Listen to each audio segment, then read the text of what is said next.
मनुष्य उत्पत्ति विनाशशील सुखरे लिप्त थिबा पर्यंत तार चेता पशे नहीं, ज्ञानोदय हुए नहीं, ता मनरे टिके विचार जागृत हुए नहीं जे एहा द्वारा से केते दिन बा काम चलाइब। जहाँ उत्पन्न हुए ताहा अवश्य नष्ट हुए, जार संयोग हुए ताहार वियोग अवश्य हुए, जहाँ आसे ताहा अवश्य चली जाए, जे जन्म हुए से अवश्य मरे। एपरि स्थिति रे एमानंक सहित आमे केते दिन रही परिबा। तेणु मनुष्य पक्षे एपरि आनंद प्राप्त करने आवश्यक, जहाँ प्राप्त करी से सबुदिन पाई सुखी होई जिवो, ताकू केबे तिड़े मात्र कष्ट हेब नाही। आमे अनुभव करूछु जे बाल्यावस्थारू आरंभ करी ए पर्यंत मु सेही अछि। शरीर बदली गला, दृश्य बदली गला, परिस्थिति बदली गला, स्थान काल आदि सबकिछि बदली गला, किंतु मु बदली नाही। मु सेही अछि जहाँ बदली जाउछि ता सांगरे आमे केते दिन बा रही परिबा। एथिरु आमकु केते दिन पर्यंत सुख मिलिबो, ए विषय रे विचार करिवार योग्यता और अधिकार केवल मनुष्य को ही मिलिछि एवं मनुष्य ही यह बुझी पारिबो। पशुपक्षी माने एहाकु बुझिबारे असमर्थ। देवता प्रभृति बुझी पारिबे सत, किंतु मनुष्य को जेपरि अधिकार मिलिछि सेमानकु सेपरि अधिकार मिली नाही। मनुष्य बहुत अग्रगति करि पारिबो, कारण मानव शरीर भागवत प्राप्ति निमंते ही मिलिछि, जेउथिरे महान आनंद और चिरस्थायी सुख मिली पारिबो एवं जेउथिरे केबे निर्णता न आसिबो सेपरि सुख पाइबा पई ए मानव शरीर मिलिछि। सांसारिक तुच्छ भोग पाइबा पई मानव शरीरर उद्दिष्ट नुहे। एपरि सुख त पशुपक्षी मानकु मध्य मिले। पवन बहिबा, वर्षा हेबा, खरा हेबा प्रभृति त अनुकूलता और प्रतिकूलता रूपरे पशु पक्षी वृक्ष आदि सम्मुख को मध्य आसे। एमानकु मध्य सुख दुखर अनुभव हुए। पानी बिना गछलता सुखी जाउथिबा समय रे अचानक वर्षा होई गले ता परदिन को गछलता सबुज और सुंदर हेबार देखा जाए। अतएव एमाने मध्य प्रसन्न हुअंती। वर्षा नहेले गछलता सुखी जाती, अतएव एमानकु मध्य दुख हेउथिबार प्रमाणित ହେଲା। एहीपरि भावरे किछि सुख और किछि दुख प्रत्येक प्राणी को अनुभूति होइथाए। जदि आमे भी एमानंक परि सुखी दुखी हेबा तेबे परम सुख को प्राप्ति करिवो किए? कोनोसी महान सुख जे अछि एथिरे संदेह नाही। संसार रे प्रत्येक जिनिस क्षेत्र रे गोटिक ठारू आउ गोटिए बड़ थाए। जणे विद्वान ठारू आउ जणे अधिक विद्वान थाए। जणे वयस्क लोक ठारू आउ जणे अधिक वयस्क लोक थाए। जणे बलवान ठारू आउ जणे बलवान थाए। एही क्रमिक बड़पणर केउठी ना केउठी शेष सीमा अवश्य रहिछि। जे सबुठु अधिक विद्वान, सबुठु अधिक वयस्क, सबुठु अधिक बलवान ताकू ही ईश्वर कहନ୍ତି। अर्थात पूर्वर जेते जन्म लाभ करिसंती से समस्तंकर गुरु हेउछंती ईश्वर। कारण काल द्वारा तांकर विनाश घटे नाही। काल समस्तंकु भक्षण करे, अर्थात समय अनुसारे सब जिनिस नष्ट हो जाए, किंतु परमात्मा सर्वदा यथावत् रहंती। मनुष्य हेउछि तांकरी अंश मात्र। ये निजे अंशी परमात्मा प्रति विमुख होई नासावान रे लिप्त होईगला, तेणु बारंबार दुख पाउछि। सुख पाइबा पई तो एहार लोभ रहउछि, किंतु प्राय दुख ही मिलुछि। पूर्ण सुख और पूर्ण अनुकूलता मिलु नाही। केबे सुख केबे दुख, केबे अनुकूलता केबे प्रतिकूलता, केबे मान केबे अपमान, केबे निंदा और केबे प्रशंसा, एहीपरि दुईटी लेखाएं अवस्था आसुथाए और जाउथाए एवं मनुष्य सेथिरे घांटी गोड़ेई हेउथाए। एही द्वंद्वरु ऊर्ध्वकु उठी वास्तव तत्व प्राप्त करिबाकु हेबो।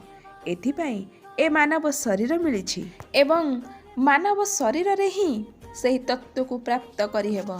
एथिरे तिळे मात्र संदेह नाही। जेपरि भोक लागुथिबारु खाद्य अछि बोली प्रमाणित हुए एवं शोष लागुथिबारु जल अछि बोली प्रमाणित हुए, सेहीपरि अनंत सुख पाइबा पई इच्छा हेउथिबारु अनंत सुख अछि बोली प्रमाणित हुए। जदि अनंत सुख नथांता तेबे आमकु एबे जेतिकी सुख मिलिछि सेतिकिरे आमे तृप्त होई जान्ते, किंतु आमे सेथिरे तृप्त हेउ नाही। जेतिकी धन सम्मान आदर ओ आयु मिलिछि आमकु सेतिकिरे तृप्ति मिलु नाही, ବରଂ ଆହୁରି ମିଳୁ ଏପରି ଇଚ୍ଛା ଲାଗି ରହୁଛି। କିନ୍ତୁ ଏପରି ଏକ ସ୍ଥିତି ରହିଛି ଯାହା ମିଳିବା ପରେ ଆଉ କିଛି ପାଇବାକୁ ଇଚ୍ଛା ହୁଏ ନାହିଁ। ଅର୍ଥାତ୍ ପରମାତ୍ମା ପ୍ରାପ୍ତି ରୂପକ ଲାଭ ମିଳିଯିବା ପରେ ତାହାଠାରୁ ଆଉ ଅଧିକ ଲାଭ ପାଇବାର ଇଚ୍ଛା ଜାତ ହୁଏ ନାହିଁ। ସବୁଦିନ ପାଇଁ ତୃପ୍ତି ମିଳିଯାଏ। କଦାପି କୌଣସି ବିଷୟରେ କିଞ୍ଚିତ ମାତ୍ର ଆବଶ୍ୟକତା ରହେ ନାହିଁ। ଯେଉଁ ତୃପ୍ତି ଓ ଆନନ୍ଦରେ ଅନ୍ନ, ଜଳ, ମାନ, ସମ୍ମାନ, ବଡ଼ିମା, ଆରାମ ଇତ୍ୟାଦି କୌଣସି ଇଚ୍ଛା ରହେ ନାହିଁ, ସେପରି ତୃପ୍ତି ଆମକୁ ମିଳିପାରିବ। ସେଇଆକୁ ପାଇବା ପାଇଁ ଏ ମାନବ ଶରୀର ମିଳିଛି। ତାହାକୁ ପାଇବା ପାଇଁ ଉଦ୍ଦେଶ୍ୟ ନ ହେବା ପର୍ଯ୍ୟନ୍ତ ମନୁଷ୍ୟର ଠିକ୍ ଭାବେ ଚେତନା ଜାଗ୍ରତ ହୁଏ ନାହିଁ। ଉଦ୍ଦେଶ୍ୟ ହେଲେ ଯାଇ ପରମାର୍ଥିକ ବିଷୟ ବୁଝି ହେବ। ଅତଏବ ଆମେ ପୂର୍ଣ୍ଣ ଲାଭ ପାଇବା ପାଇଁ ତତ୍ପର ହୋଇ ମନ ଦେଲେ ଯାଇ ସେହି ଲାଭ ମିଳିବ। ଏଥିପାଇଁ ସର୍ବପ୍ରଥମେ ବିଶ୍ୱାସ ହେବା ଉଚିତ ଯେ ବସ୍ତୁତଃ ଏପରି କୌଣସି ଲାଭ ନିଶ୍ଚୟ ଅଛି ଯାହା ପ୍ରତ୍ୟେକ ମନୁଷ୍ୟକୁ ମିଳିପାରିବ। ତାହା ଏଇ ମନୁଷ୍ୟ ଜୀବନରେ ହିଁ ମିଳିବାର ସମ୍ଭବ। ଏହା ନିରାଟ ସତ କଥା। ଯେତେ ବଡ଼ ବଡ଼ ମୁନି ଋଷି, ମହାତ୍ମା, ତପସ୍ୱୀ, ତ୍ୟାଗୀ, ଭଗବାନଙ୍କ ପ୍ରେମୀ ଭକ୍ତ ପ୍ରଭୃତି ଥିଲେ ଓ ଅଛନ୍ତି, ସେ ସମସ୍ତଙ୍କୁ ସେହି ଲାଭ ମିଳିଛି। ଯଦି ପ୍ରତ୍ୟେକ ମନୁଷ୍ୟ ସେହି ତତ୍ତ୍ୱକୁ ପ୍ରାପ୍ତ କରିପାରିବ, ତେବେ ଆମେ ପାରିବା ନାହିଁ କାହିଁକି? ଯଦି ଆପଣମାନେ ତାହାକୁ ପ୍ରାପ୍ତ କରିବା ପାଇଁ ଲକ୍ଷ୍ୟ ସ୍ଥିର କରିନେବେ, ତେବେ ଆପଣମାନଙ୍କୁ ଆଉ କେତୋଟି କଥା କହିବି। ତାପରେ ଆପଣମାନେ ନିଶ୍ଚୟ ସେହି କଥା ଗୁଡ଼ାକୁ ବୁଝିପାରିବେ ଓ ଉପରକୁ ଉଠିପାରିବେ। ଆପଣଙ୍କ ଉନ୍ନତି ହେବାର ସନ୍ଦେହ ନାହିଁ। ଆପଣମାନେ ଭାବୁଥିବେ, ଆମେ ତ ଗୃହସ୍ଥ ଲୋକ, କୁଟୁମ୍ବରେ ଲିପ୍ତ ହେଉଛୁ, ପୁଣି ସେହି ତତ୍ତ୍ୱକୁ କିପରି ପ୍ରାପ୍ତ କରିବୁ? ମାତ୍ର ଏହା ଠିକ୍ ନୁହେଁ। ମୋର ଧାରଣା ଆପଣମାନେ ସେହି ତତ୍ତ୍ୱକୁ ପ୍ରାପ୍ତ କରି ନ ପାରିବା ଭଳି ଅଯୋଗ୍ୟ, ଅପାତ୍ର ଓ ଅନଧିକାରୀ ନୁହନ୍ତି। ପ୍ରତ୍ୟେକ ମନୁଷ୍ୟ ସେହି ତତ୍ତ୍ୱ ପ୍ରାପ୍ତ କରିପାରିବ। ମୋତେ ସନ୍ଥମାନଙ୍କଠାରୁ ଏପରି ଅଦ୍ଭୁତ ଉପାୟମାନ ମିଳିଛି, ଯଦ୍ୱାରା ପ୍ରତ୍ୟେକ ମନୁଷ୍ୟ ନିଜର ଉଦ୍ଧାର କରିପାରିବ। ଏଥିରେ ତିଳେମାତ୍ର ସନ୍ଦେହ ନାହିଁ। କେବଳ ଏ ଦିଗକୁ ଦୃଷ୍ଟି ଦେବାକୁ ହେବ ଯେ ଏପରି ଏକ ତତ୍ତ୍ୱ ଅଛି। ଆପଣମାନେ ସାମାନ୍ୟ ସୁଖରେ, ସାମାନ୍ୟ ଲାଭରେ ଅଟକି ଯାଇ ଭୁଲ କରୁଛନ୍ତି। ଏହାଦ୍ୱାରା ପୂର୍ଣ୍ଣତ୍ୱ ତ ମିଳୁନାହିଁ, ବରଂ ଦୁଃଖ ଭୋଗିବାକୁ ପଡ଼ୁଛି। ତାଛଡ଼ା ଏହି ସାମାନ୍ୟ ସୁଖରୁ ଊର୍ଦ୍ଧ୍ୱକୁ ଉଠିବା ପାଇଁ ନିର୍ଣ୍ଣୟ ମଧ୍ୟ କରିହେଉନାହିଁ। ସାମାନ୍ୟ ଲାଭରେ ଲିପ୍ତ ହୋଇ ପରମ ଲାଭରୁ ବଞ୍ଚିତ ହୋଇଯାଉଛନ୍ତି। ଏଇଠି ରହୁଛି ଭୁଲ। ଏହି ଭୁଲକୁ ସଂଶୋଧନ କରନ୍ତୁ। ସେହି ପରମ ଲାଭ ପାଇବା ପାଇଁ ଏପରି ଉତ୍କଣ୍ଠା ଜାଗ୍ରତ ହେବା ଆବଶ୍ୟକ, ଯେପରି ତାହାକୁ ନ ପାଇବା ପର୍ଯ୍ୟନ୍ତ ଶାନ୍ତିରେ ରହିହେବ ନାହିଁ। ତେବେ ଯାଇ ତାହାକୁ ପାଇହେବ। କିନ୍ତୁ ଯେ ପର୍ଯ୍ୟନ୍ତ ତାହାକୁ ପାଇବା ପାଇଁ ଉଦ୍ଦେଶ୍ୟ ନାହିଁ, ସେ ପର୍ଯ୍ୟନ୍ତ ଯେତେ କହିଲେ ମଧ୍ୟ ଆପଣମାନେ ଠିକ୍ ଭାବେ ଗ୍ରହଣ କରିପାରିବେ ନାହିଁ। ଏ କଥା ସେ ପର୍ଯ୍ୟନ୍ତ ନିଃସନ୍ଦେହ ରୂପେ ଆପଣମାନଙ୍କ ହୃଦୟରେ ସ୍ଥାନ ପାଇବ ନାହିଁ, କାରଣ ସେ ଦିଗକୁ ଦୃଷ୍ଟି ନାହିଁ। ପୁଣି ସ୍ଥାନ ପାଆନ୍ତା କିପରି?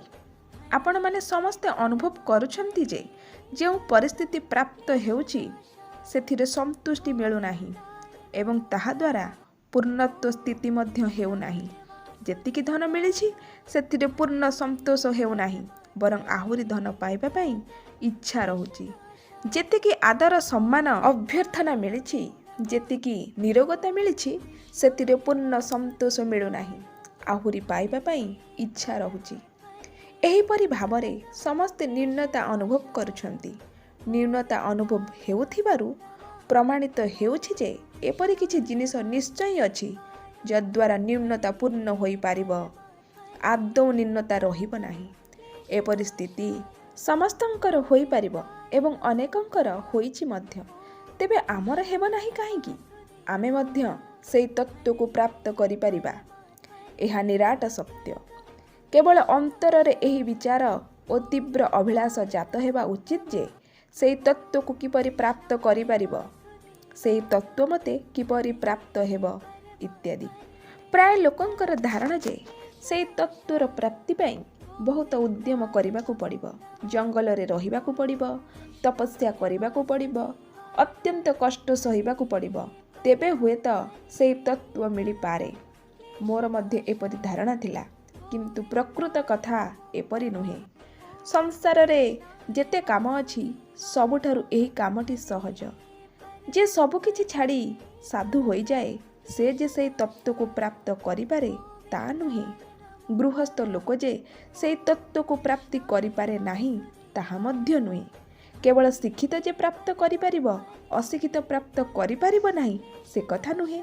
କେବଳ ଭଗବାନ ତିତିକ୍ଷୁ ଓ ସହିଷ୍ଣୁ ଯେ ପ୍ରାପ୍ତ କରିପାରିବ ଅନ୍ୟମାନେ କରିପାରିବେ ନାହିଁ ସେ କଥା ମଧ୍ୟ ନୁହେଁ। କହିବାର ଉଦ୍ଦେଶ୍ୟ ହେଲା ସେହି ତତ୍ତ୍ୱ ପ୍ରାପ୍ତ କରିବା ପାଇଁ ଆମ୍ଭେମାନେ ସମସ୍ତେ ପୁରା ହକଦାର। କେବଳ ସେହି ତତ୍ତ୍ୱର ପ୍ରାପ୍ତି ପାଇଁ ଏକମାତ୍ର ଲକ୍ଷ୍ୟ ହୋଇଯିବା ଉଚିତ। ସେହି ତତ୍ତ୍ୱର ପ୍ରାପ୍ତି ପାଇଁ ହିଁ ଆମ୍ଭମାନଙ୍କୁ ସମସ୍ତ ସାମଗ୍ରୀ ଓ ସୁବିଧା ମିଳିଛି। ଆବଶ୍ୟକ ହେଲେ ଆହୁରି ସାମଗ୍ରୀ ଓ ସୁବିଧା ମିଳିଯିବ। ଏହା ପରମାତ୍ମାଙ୍କର ଏହି ବିଚିତ୍ର ନ୍ୟାୟ। ମନୁଷ୍ୟ କହି କହି ଥକି ପଡ଼ିଲେ ଚୁପ୍ ହୋଇଯାଏ ଏବଂ ଚୁପ୍ ହୋଇଗଲେ ପୁନଶ୍ଚ କହିବାର ଶକ୍ତି ଆସେ। ଚାଲି ଚାଲି ଥକି ପଡ଼ିଲେ ବିଶ୍ରାମ କରିବାରୁ ପୁନଶ୍ଚ ଚାଲିବାର ଶକ୍ତି ଆସିଯାଏ।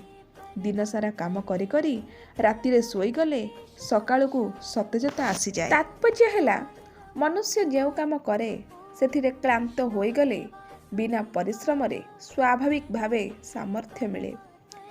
ଏହା ଆମ ସମସ୍ତଙ୍କର ଅନୁଭବ। ଆପଣମାନେ ନିଜେ କୁହନ୍ତୁ, ଦିନସାରା କାମ କରି କରି କ୍ଳାନ୍ତ ହୋଇ ରାତିରେ ଶୋଇପଡ଼ିବା ପରେ ଶକ୍ତି ପାଇବା ପାଇଁ କେଉଁ କେଉଁ ଉଦ୍ୟମ କରୁଛନ୍ତି ଯଦ୍ୱାରା ସକାଳକୁ ପୁନଶ୍ଚ ଶକ୍ତି ମିଳୁଛି।